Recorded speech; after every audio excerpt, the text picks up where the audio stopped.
Assalamualaikum warahmatullahi wabarakatuh. Sampurasun sadayana di dieu teh abdi ingin memperkenalkan diri abdinya namna abdi teh Sarmada Putrajaya kelas 11 TKJ hijinya. Di dieu teh abdi sebelum eta punten atuh abdi teh hayang ingin menceritakan cerita Carpon ketika judulnya eta ketika cinta bersemi di Gunung Ciremai nya kumaha caritana dengekeunnya cerita abdi teh. Sabtu ieu dina bulan Desember 2015 nalika kuring online nyekel telepon saluler kuring sareng ngadengekeun rupa-rupa pangeuman dina sabaraha grup WhatsApp. Ujung-ujung aya pesan ti jalma anu parantos hirup bebarengan dina kerangka rumah tangga. Ya teh, "Bun, kuring ngalamin musibah," nyeratna. "Naha? Engke carentosan, Bapa murang dina motor." Kuring langsung nunjuk ke manehna panasaran. Kuring ditabrak tapi henteu kena naon. Sigana mah kuring bade dirawat di rumah sakit. Rawat inap. Gubrak, hate asam urat, sanes anu digebungan teu naon, pasti aya naon sareng aya kajadian. Eta kumaha anjeunna sanajan aya kacilikaan. Anjeunna mah teu hayang panik sarta ngabulurkeun kuring masalah. Kuring ruas, nyana unggal baris naon manehna nulis cimata mimita ngalir. Terus kuring murak ka handap nalika kuring diuk dina lantai. Naha ieu musibah atanapi ujian anu bakal dijalani ku rumah tangga urang. Lalaunan saparantos aya anu dilapaskeun tina awak nalika jalma anu urang dipika cinta sareng dipikanya berjuang sareng nyeri. Lalaunan carita ngahabel mimiti loncat dina ingatan kawas kembang api dina hajatan. Kenangan mimiti teh pangjeng manehna geus lila pisan. Maret 2004, Terminal Lebak Bulus, Jakarta sigana mah ieu teh mimiti patepang di alam nyata antara kuring jeung batur nu ayeuna geus hampir 9 taun ngalayar kana bahatar kahirupan. Nah, panggih Ical, ceuk pimpinganna rombongan anu nanggung jawaban kana acara pandakian jeung Gunung Ciremai nu bakal urang pigawe poe eta. Tuluy aya nu dirawanohkan ngadeukeutan, leungeunna mah ngacung-ngacung bari imut maramai mapabiwirna. Nalika kuring sakedap natep anjeunna aya tanda dina hante kuring. Kuring sakedap natep kuring henteu terang naon eta. Tapi asal kawas ngajaga kapompong anu iraha wae bakal ngelapaskeun rebuan kupu-kupu kawang awang. Kuring ngabeakeun leunggeunna anu ngacung dina hate kuring. Nah, nya naon manehna? Saha anu terangan waktu bakal ngabejakeun. Puluhan ransel badag disusun rapi nangtung dina mobil pick up nu urang charter.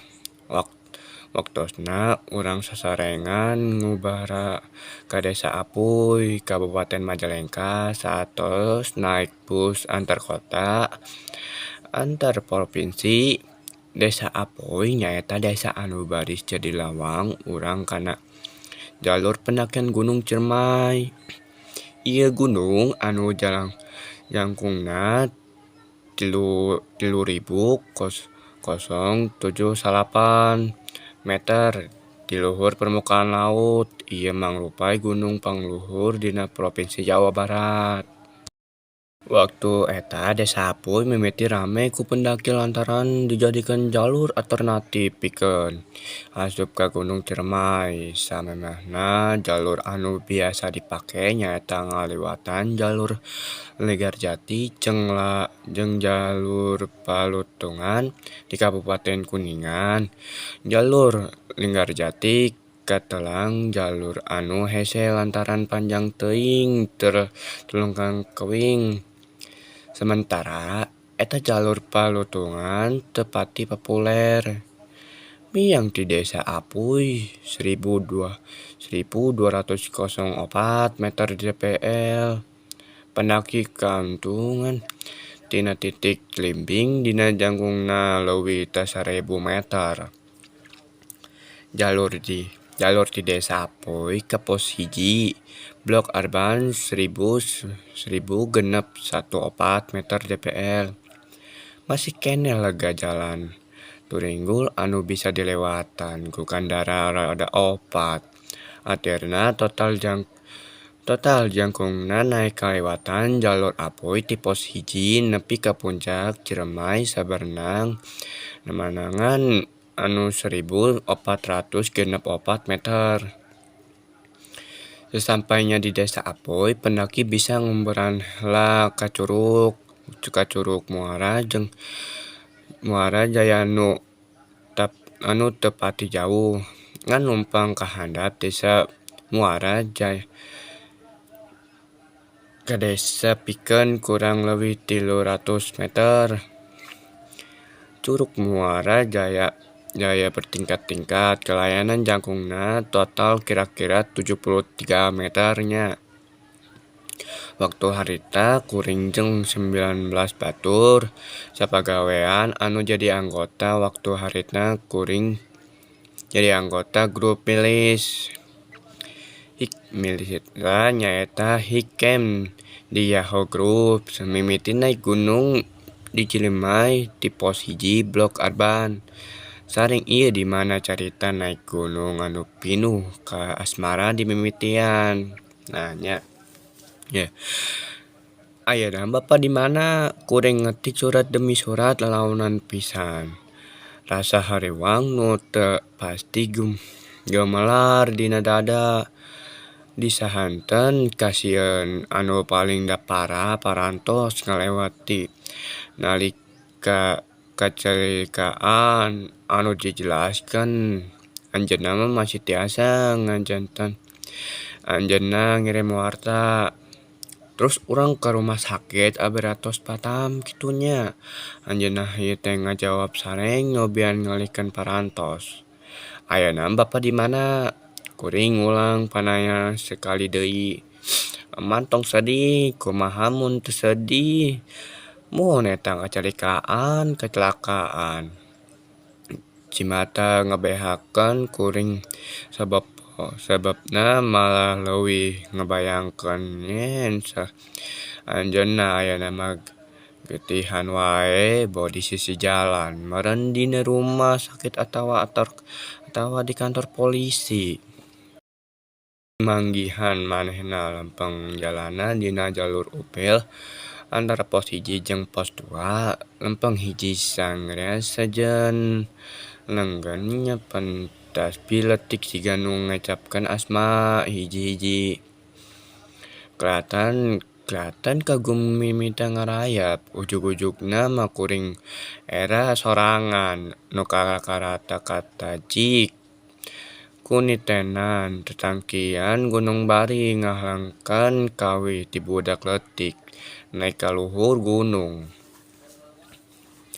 Tulisan demi tulisan dilengitkeun guha walek ogi jauh katinggaleuna. Lila-lila waktu urang beuki deukeut ka puncak.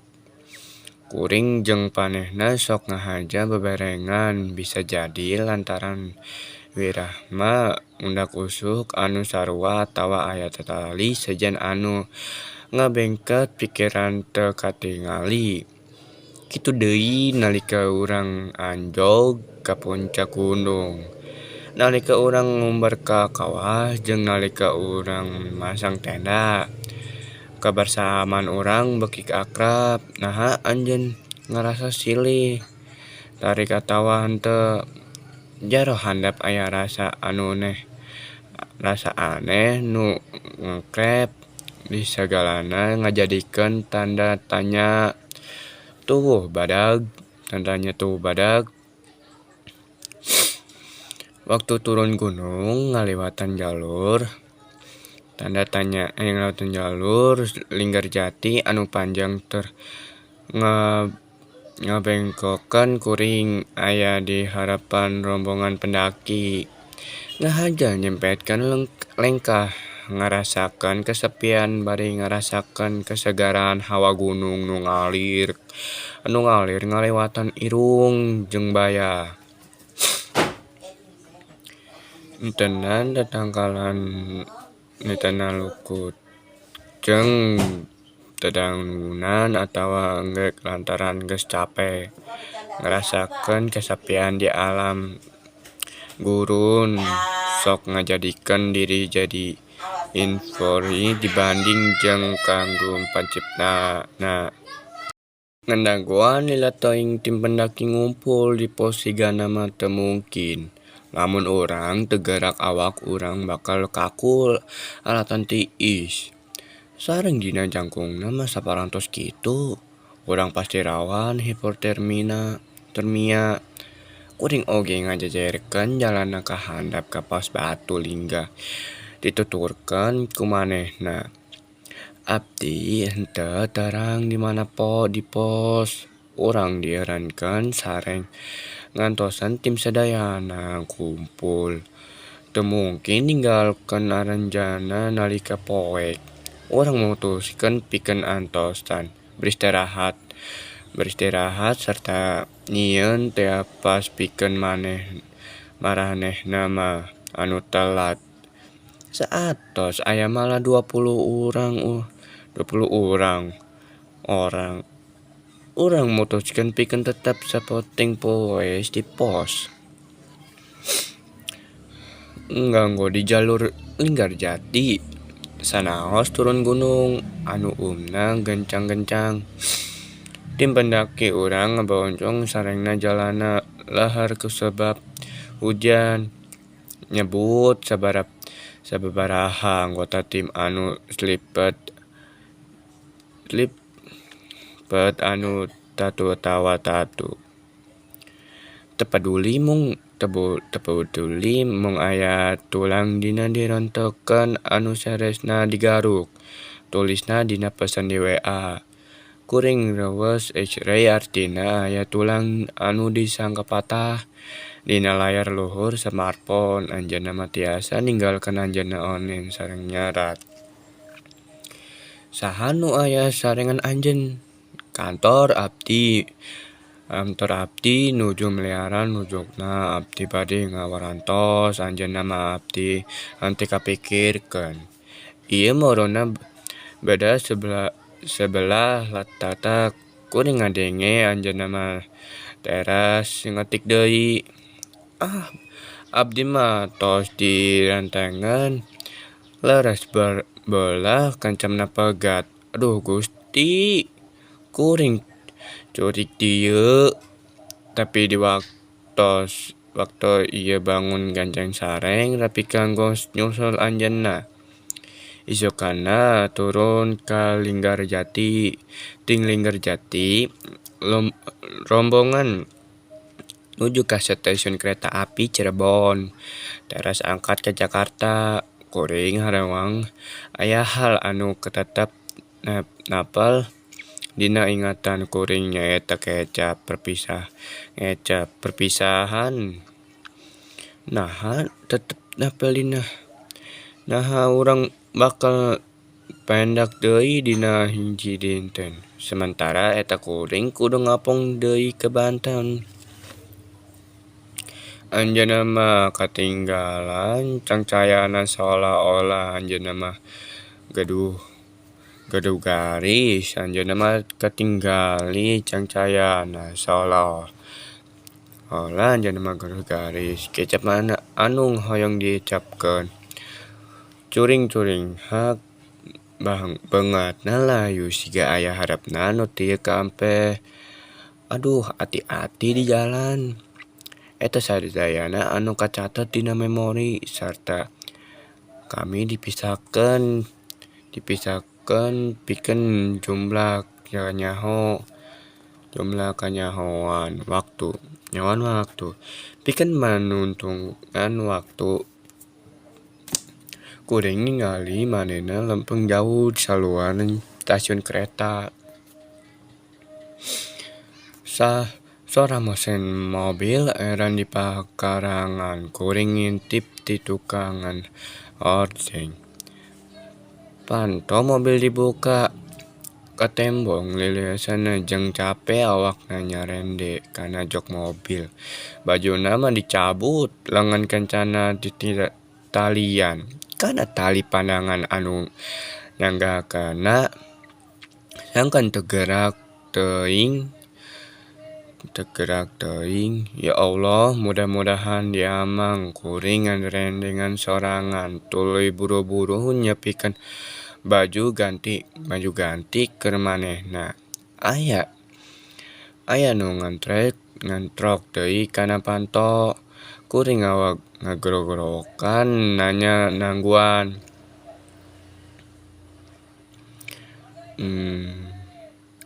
Kuring teu nyaho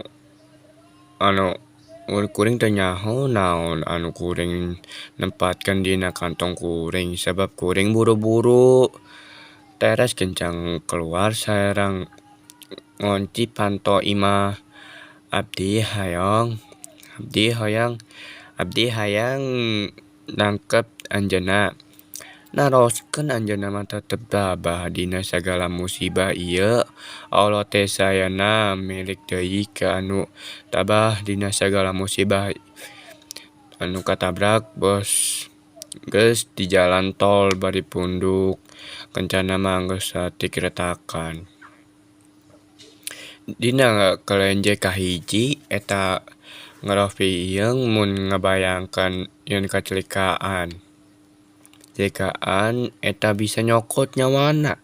Tapi kuring bener-bener nganuhunkeun ka eta bisa ka anjeunna masihan kami sempatkan pikeun neruskeun gawe bebarengan pikeun neraskeun kabersamaan ieu kuring ngadeketkeun anjeunna. Manehna sering lemah. Suri tina beungeut nu sarua basa urang mimitan kepanggihan di tanjakan Ciremay. Imut marang anu nyenangkeun hate nu jadi ubar jeung panglipur kieu kaheuringan salalieu. Abdi henteu kana naon Bun. Jeuk neangankeun heta nu sok karewang bareng penting mikiran keselamatan manehna beuki ngajerit. Ya Allah, lindungi anjeunna mah salawasna dina unggal perjalanan. Mobil anu kami anggot ngagleser ka jalan raya tujuan ka hiji urang dina waktu pikeun minun saresne anu dikabarkeun hayang nyokot tanggung jawab. Sareng dugi ka harita sadayana anu aya dina mobil masih bingung. Nah nyandak anjeunna mah ka rumah sakit atanapi pangeutan alternatif. Tapi tangtosna kuring bakal nyobian eta ganjang sareng leres. Oke, cukup segitu saja dari cerita telepon dari saya. Jika perkataan saya kurang jelas atau kurang mengenakan, mohon maaf. Wabillahi taufiq wal hidayah. Wassalamualaikum warahmatullahi wabarakatuh.